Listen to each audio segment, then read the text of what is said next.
سلام، من ایمان گودرزی هستم. امروز در خدمتتونم با یکی دیگر از ویدیوهای مارکتینگ به زبان ساده. توی این ویدیو می‌خوایم در مورد یکی دیگر از پی های در واقع 4P یا 7P بیشتر با هم دیگه صحبت بکنیم. می‌خوایم امروز در مورد پرایسینگ با هم دیگه صحبت بکنیم. خب چطور میشه قیمت گذاری کرد؟ چرا یه سری شرکت ها قیمت هاشون در واقع بالاتر هست ولی یه سری های دیگه همون پروداکت رو ارائه میدن اما قیمت هاشون پایین تره؟ من شرکت و در واقع من کمپانی چجوری باید تصمیم گیری بکنم که چه قیمتی برای من مناسب هست، چه قیمتی برای پروداکت من در واقع مناسب هست؟ امروز میخوایم با همدیگه در مورد استراتژی های مختلف پرایسینگ و قیمت گذاری کمی بیشتر صحبت بکنیم. خب من باید بدونم که در سطح کلان من 3 تا استراتژی کلی برای قیمت گذاری بیشتر ندارم. اونا چیا هستن؟ 1. قیمت گذاری بر اساس هزینه هست. یعنی من میام نگاه میکنم ببینم که چقدر برای محصولم هزینه کردم و بر اساس اون میام یه قیمتی رو براش مشخص میکنم. 2.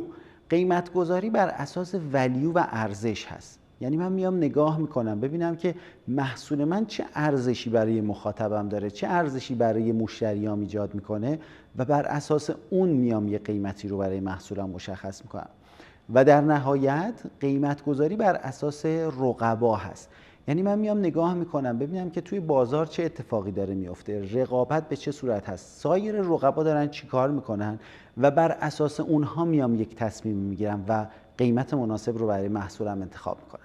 به طور کلی باید به این نکته حواسم باشه که من کمترین قیمتی که میتونم برای محصولم بذارم مساوی هستش با هزینه‌ای که برای اون محصول انجام دادم. اگر قیمت پایین‌تر بذارم طبیعتاً میرم توی ضرر.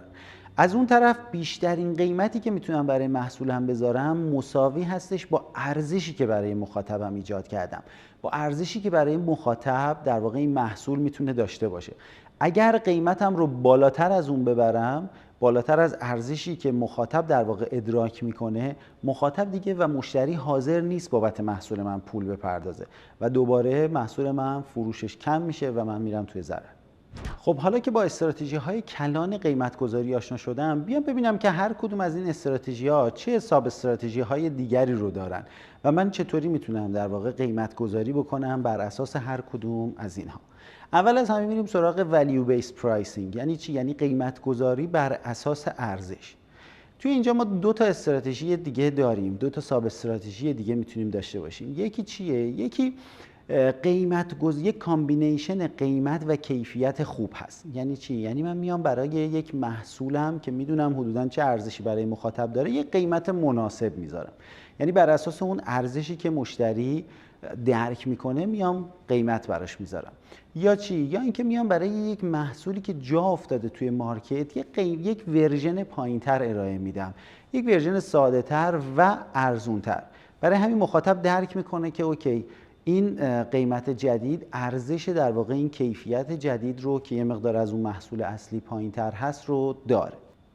استراتژی دیگه چی هست؟ استراتژی دیگه value added pricing هست. یعنی چی؟ یعنی من میام روی همون محصولی که دارم و در واقع اون قیمت بالایی که برای محصولم در نظر گرفتم میام ولیو اضافه میکنم و در واقع توجیه میکنم قیمت بالام رو با ارزش‌های متفاوت و زیادی که محصول من میتونه به مخاطبم ارائه بده.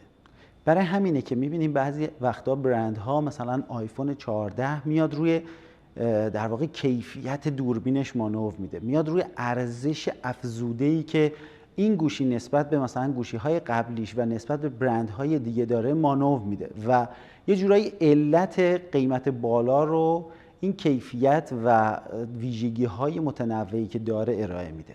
خب استراتژی دیگری که داشتیم توی قیمت گذاری چی بود؟ قیمت گذاری بر اساس هزینه بود. یعنی من میام نگاه میکنم ببینم که چقدر هزینه کردم برای این محصولم و بر اساس اون میام یک قیمتی رو تعیین میکنم. دوباره توی اینجا هم 2 تا ساب استراتژی داریم. استراتژی اول چی میتونه باشه؟ استراتژی اول کاست پلاس هست. یعنی من میام همه هزینه هایی که برای یک محصول میشه تا من بتونم اون رو به مخاطبم ارائه بدم حساب میکنم و روی اون میام یک درصدی سود منطقی میکشم، مثلا 10%، 15% میام سود میکشم و میگم خب که این سود من هست و بعد میام اون محصول رو بر اون اساس قیمت گذاری میکنم و به مخاطبم میفروشم. حالت دیگه چی هست؟ حالت دیگه اینه که من میام در واقع یک هدف گذاری برای خودم انجام میدم. اصطلاحاً بهش میگن break even pricing. یعنی من میام نگاه میکنم ببینم که اگر من یک مقداری مثلا هزینه دادم، هزینه ثابت دادم، هزینه متغیر دادم و چیزهای مختلف، و طبعاً با افزایش در واقع تولید و با افزایش فروش من یه سری هزینه هام رشد میکنه و طبیعتاً یک درآمدی رو من کسب میکنم. اینجا میام میسنجم ببینم که با فروش چه تعداد از این محصول هست که من میتونم به نقطه سر به سر برسم یه جورایی و همه هزینه هایی که تا الان کردم رو پوشش بدم با اون درآمدی که کسب کردم. و بعد میام نگاه میکنم ببینم که آیا این عددی که پس گذاشتم اینجا، این قیمتی که گذاشتم منطقی هست، من میتونم این تعداد فروش داشته باشم یا نه باید قیمتم رو رشد بدم. به طور مثال توی این نمودار اگر که من بتونم 600 تا از محصولم بفروشم، 600 واحد از محصولم بفروشم، میتونم هزینه هایی که تا اون لحظه کردم رو پوشش بدم و بعد از اون در واقع درآمدزایی بیشتری خواهم کرد و طبیعتاً به سود میرسم. پس میتونم اینجوری لحاظ بکنم که اگر که من قرار ریال مثلا سود بکنم، پس باید این تعداد با این قیمت بفروشم. سوال اصلی اینجاست که آیا من میتونم این تعداد بفروشم یا نه؟ اگر که من نمیتونم این تعداد بفروشم، طبیعتاً باید بیام قیمتم رو کمی ببرم بالاتر تا بتونم زودتر در واقع اون هزینه هام رو پوشش بدم و زودتر به سودآوری برسم. خب اما اگر که میتونم بیشتر بفروشم و حتی بیشتر از اون تعداد بفروشم و بازار در واقع تقاضا داره برای این محصول من، میتونم قیمتم رو بیارم پایینتر و با تعداد بیشتر اون در واقع سودی که میخوام ببرم رو ببرم. بچه‌ها تفاوتی که وجود داره بین قیمت‌گذاری بر اساس ارزش و قیمت‌گذاری بر اساس هزینه توی نقطه شروع این دوتا هستش. ما توی قیمت‌گذاری بر اساس هزینه اول محصول رو تولید می‌کنیم، میایم به محصول توجه می‌کنیم، یه جورایی کامپانی سنتریک هستش. اما توی قیمت‌گذاری بر اساس ارزش و ولیو میایم به مشتری نگاه می‌کنیم، کاستومر سنتریک هست. نگاه می‌کنیم ببینیم که مشتری چه ارزشی براش داره این محصولی که من میتونم تولید بکنم یا تولید کردم، بابتش حاضر چقدر پول بده و بعد میام براش این محصول رو دیزاین میکنم، فیچرهای مختلف رو لحاظ میکنم و میام اون رو به مخاطبم معرفی میکنم. خب آخرین نوع قیمت‌گذاری، استراتژی قیمت‌گذاری بر اساس رقبا هست یا قیمت‌گذاری رقابتی هستش. چند تا سوال مهم اینجا وجود داره. یکی این که رقبای من دارن چه ولیویی برای مخاطب من ایجاد میکنن. بچه‌ها من دوباره باید بیام توجه بکنم، از نگاه مشتری به قضیه نگاه بکنم، ببینم که چه ارزشی داره برای مخاطب ایجاد میشه. محصولای دیگه، رقبای دیگه در واقع دارن چه ارزشی رو برای مخاطب من ایجاد میکنن، چقدر قدرت دارن. سوال دوم، چقدر در واقع توانمندی رقابتی دارن، من چقدر میتونم با اونها رقابت بکنم بر سر قیمت و چیزهای مختلف. و در نهایت استراتژی قیمت‌گذاریشون چی هستش. اینا برای این نیست که من بیام در واقع بجنگم با قیمت و رقبای مختلفم. این برای اینه که من بیام اتفاقا استراتژی مناسب رو انتخاب بکنم بر اساس اون کاری که دارن اونها انجام میدن. ممکنه اگر که رقیب خیلی قوی داشته باشم و استراتژی قیمت گذاریش رهبری هزینه هست، من دیگه به هیچ عنوان نمیتونم بیام با اون رقابت بکنم. قرار نیست من بیام قیمتم رو از اون کمتر بذارم، چون ممکنه همون اول از توی بازار حذف بشم. من میام دقیقاً برعکسش رو عمل میکنم. من میام ولیوهای متفاوت و بیشتری رو به مخاطبم ارائه میدم و در نهایت قیمت بالاتری ارائه میدم به مخاطبم. میام از value added pricing استفاده میکنم. نکته مهمی که باید بهش حواسم باشه این هستش که من دارم توی چه بازاری رقابت میکنم. بچه‌ها از جلسات دوم به این ور به شدت تمرکز داشتیم روی سگمنتیشن، تارگتینگ، پوزیشنینگ، روی رقبا، روی کاستومرمون.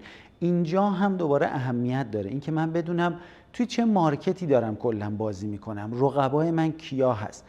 اگر که من دارم توی یک مارکتی بازی میکنم که مونوپولی هست، من دارم تنها در واقع بازیگر این بازار هستم، قاعدتا میتونم قیمت رو من تعیین بکنم، میتونم قیمت رو خیلی بالاتر بذارم. چرا؟ چون برای مشتری من اون ولیو ایجاد میشه. مشتری من در واقع محصول من رو نیاز داره. پس براش ارزش قائل میشه. چرا؟ چون فقط من هستم دارم اون رو ارائه میدم. برعکس اگر که توی یک بازاری تماما رقابتی دارم فعالیت میکنم، خب قاعدتا من نمیتونم بیام یک قیمتی پرت از رقبا بذارم، یه قیمت خیلی بالا بذارم یا قیمت خیلی پایین بذارم. خب در هر صورت دچار مشکل میشم. برای همین خیلی مهمه که من بدونم توی چه کانتکسی دارم در واقع رقابت میکنم و دارم محصولم رو میفروشم. نکته دیگه ای که میتونه مهم باشه در واقع پرایس الاستیسیتی هستش. یعنی چی؟ یعنی که من بیام ببینم که تغییرات قیمت چه تأثیری روی تغییرات در واقع تقاضا میذاره. این باز صنعت با صنعت میتونه متفاوت باشه. برای همین من باید ببینم تو صنعت من به چه صورت عمل میکنه. به طور مثال توی سوخت اگر که من قیمت رو یه مقدار تغییر بدم، یعنی تغییرش خیلی زیاد نباشه، بالا یا پایین کردن قیمت توی تقاضا خیلی تأثیر چندانی ایجاد نمیکنه. اما اگر که من بیام مثلا توی صنعت FMCG بیام قیمت نوشابه رو یه مقدار بالا پایین بکنم، تقاضا خیلی بالا پایین میشه. پس برای همین من باید بدونم که دارم تو چه صنعتی بازی میکنم و تغییرات قیمت میتونن چقدر توش اهمیت داشته باشن. حالا اگر که من دارم یک نیو پروداکت دیولپمنت ارائه میدم، یک محصول جدید دارم به بازار ارائه میدم، باید بدونم که 2 تا استراتژی خاص میتونم اتخاذ بکنم.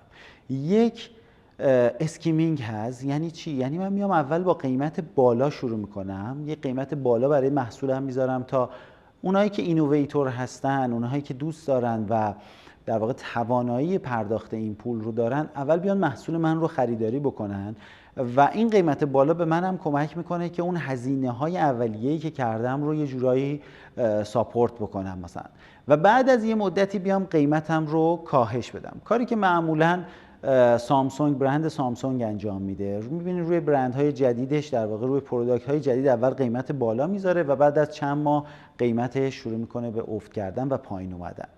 و یا بیام چیکار بکنم؟ استراتژی دیگه در واقع مارکت پنتریشن هست. یعنی من بیام چیکار بکنم؟ قیمت پایین تری بذارم توی بازار.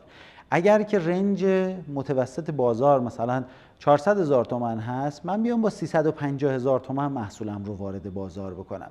خیلی مهمه که بدونیم داریم توی چه مارکتی در واقع رقابت میکنیم و اون پوزیشنی که میخوایم توی ذهن مخاطب داشته باشیم چی هست. همه اینها میتونه تأثیر بذاره روی اون نوع استراتژی که من انتخاب میکنم برای محصول جدیدم. حالا از شما میخوام که بیایم به اسنپ و اسنپ تاکسی فکر بکنیم و ببینیم که چه استراتژی های قیمت گذاری رو داره استفاده میکنه برای این خدمتش. ازتون میخوام که توی قسمت کامنت ها این رو برام بنویسید. ممنونم از اینکه این ویدیو رو دنبال کردین. امیدوارم که ویدیوهای بعدی هم همراه ما باشید.